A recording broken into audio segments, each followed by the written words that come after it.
Cambuur supporters wisten nu het net wat ze jaren.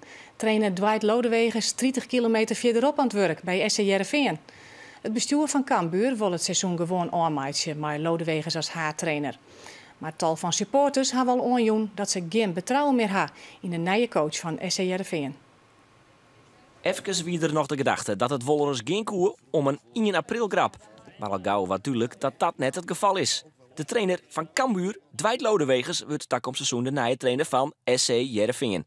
Dat grote argwaarsje van de Cambuur aanhing. Ja, geschokt. Je gaat niet van Cambuur naar DKV. Dat is ondenkbaar. En ergens zie je toch wel wat aankomen. Van, dat zal toch niet. Zeker als je het interview gisteren op Fox zag. Maar hij gaat toch. Dus dat vinden wij wel heel merkwaardig op zijn zachtst gezegd. Ja. Ja, en mooi er in je megen dit seizoen nog aanmaken. Is dit te verkepen onder de aanhang van Cambuur? Nee, zeker niet te verkopen. Nee. Hij heeft goed werk geleverd, maar dit kan gewoon niet. Als je bij een volksclub als Cambuur werkt en je gaat naar de aardsrivaal, ja, nee, dan is het gewoon beter om Peter direct te stoppen en laat Henk de Jong het maar overnemen. Februari vrienden hier duidelijk dat Dwight Lodewegers naar Cambuur gaat. Op dit moment is de trainer dwaande maar een knap seizoen van de Ljouwertes. Grote vraag is of er het seizoen ik aanmaakt. Sjoen de gevoelige relatie tussen Cambuur en Heerenveen.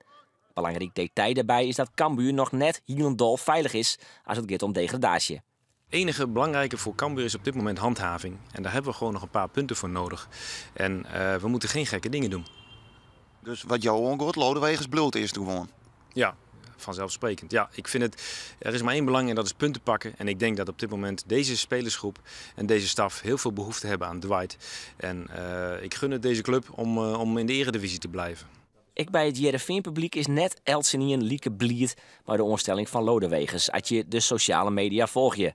Maar bij de club binnen ze ervan uitzoegen dat er de geschikte opvolger is van Marco van Basten. Wij zijn blij met hem als trainer en ik denk als je het algemene beeld binnen de club schetst, heb ik alleen maar positieve reacties gehad. Ja. En nooit nagedacht nog van, oh ja, het is wel een Cambuur trainer. Nooit nog een rekening mee gehouden? Daar is de rekening mee gehouden, ja. Alleen wij vinden dat het mogelijk moet zijn.